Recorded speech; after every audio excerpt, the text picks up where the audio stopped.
নমস্কাৰ এই মুহূৰ্তত জনাইছো অসমৰ প্ৰত্যেকগৰাকী জনসাধাৰণৰ বাবে কেইবাটা গুৰুত্বপূৰ্ণ খবৰ।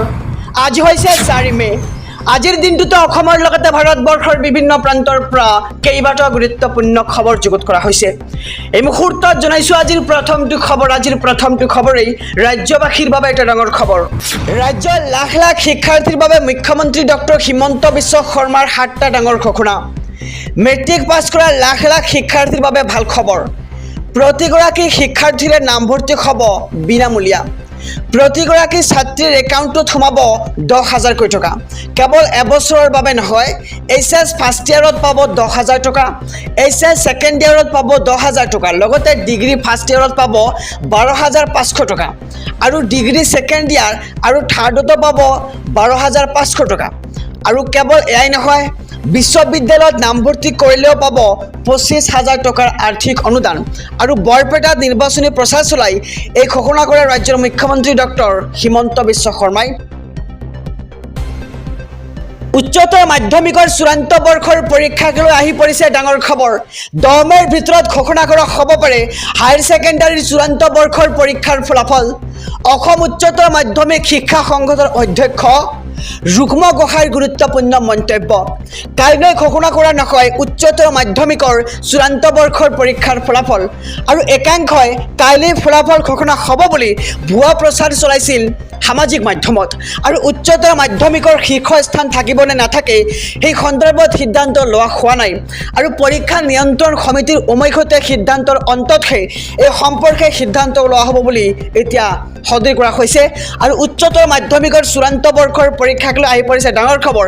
আমি খবৰটো আকৌ জনাবলৈ যত্ন কৰিছোঁ যে 10 মেৰ ভিতৰত ঘোষণা কৰা হ'ব পাৰে হায়াৰ ছেকেণ্ডাৰীৰ চূড়ান্ত বৰ্ষৰ পৰীক্ষাৰ ফলাফল। আৰু অসম উচ্চতৰ মাধ্যমিক শিক্ষা সংঘৰ অধ্যক্ষ ৰুক্ম গোহাঁইৰ এই গুৰুত্বপূৰ্ণ মন্তব্য।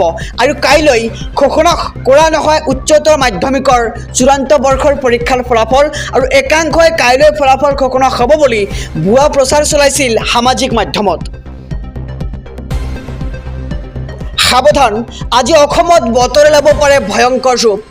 অসমকে ধৰি সমগ্ৰ উত্তৰ পূবক লৈ অৰেঞ্জ এলাৰ্ট জাৰি কৰিছে বতৰ বিজ্ঞান কেন্দ্ৰই। ৰাজ্যবাসীলৈ বৰঝাৰস্থিত বতৰ বিজ্ঞান কেন্দ্ৰৰ সতৰ্কবাণী। প্ৰায়কেইখন জিলাতে আজি হ'ব পাৰে মুছলধাৰ বৰষুণ।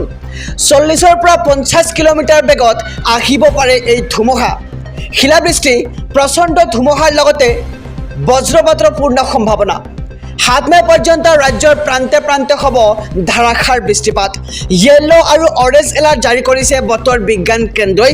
আৰু বিগত 2 সপ্তাহে ৰাজ্যৰ কেইবাটা প্ৰান্তত বতৰে লৈছে কাল ৰূপ, আৰু বাতিল কৰা হৈছে কেইবাখনো ঠাইৰ ৰঙালী বিহুৰ অনুষ্ঠান। আৰু সাৱধান, কিয়নো আজি অসমত বতৰে ল'ব পাৰে ভয়ংকৰ ৰূপ। 1 জুলাইৰ পৰা দেশত 3খন নতুন আইন। কি থাকিব নতুন আইনত, আহক সবিশেষ জানি লওঁ। দেশত আহি গ'ল 3খন নতুন কঠোৰ ফৌজদাৰী আইন, আৰু 1 জুলাইৰ পৰা বলবৎ হ'ব এই আইন 3খন। দেশত অন্ত পৰিব IPC আৰু CRPC। প্ৰযোজ্য হ'ব ন্যায় সংহিতা, নাগৰিক সুৰক্ষা সংহিতা আৰু সাক্ষ্য আইন। নতুন আইন অনুসৰি গণহত্যাত জড়িত অপৰাধীক দিয়া হ'ব ফাঁচী, আৰু কিশোৰী ধৰ্ষণত জড়িত অপৰাধীক যাৱজ্জীৱন কাৰাদণ্ড দিয়া হ'ব, আৰু দলবদ্ধ ধৰ্ষণত থাকিব মৃত্যুদণ্ডৰ শাস্তি। আৰু আৰক্ষীয়ে দিব লাগিব গ্ৰেপ্তাৰ কৰাৰ তথ্য, আৰু গ্ৰেপ্তাৰ কৰিলে পৰিয়ালক তথ্য দিব লাগিব আৰক্ষীয়ে। সন্ত্ৰাসবাদক লৈও দেশত বলবৎ হ'ব কঠোৰ আইন, আৰু মানৱ অধিকাৰৰ নামত সন্ত্ৰাসবাদীক দিব নোৱাৰিব নিৰাপত্তা। আৰু নতুন আইন মৰ্মে ৰাজদ্ৰোহৰ পৰিৱৰ্তে থাকিব দেশদ্ৰোহ আইন, আৰু প্ৰযোজ্য নহ'ব হিট এণ্ড ৰাণত আৰোপ কৰা শাস্তি। আৰু সাময়িকভাৱে কেন্দ্ৰীয় চৰকাৰে স্থগিত ৰাখিলে 106 নম্বৰ ধাৰাটো।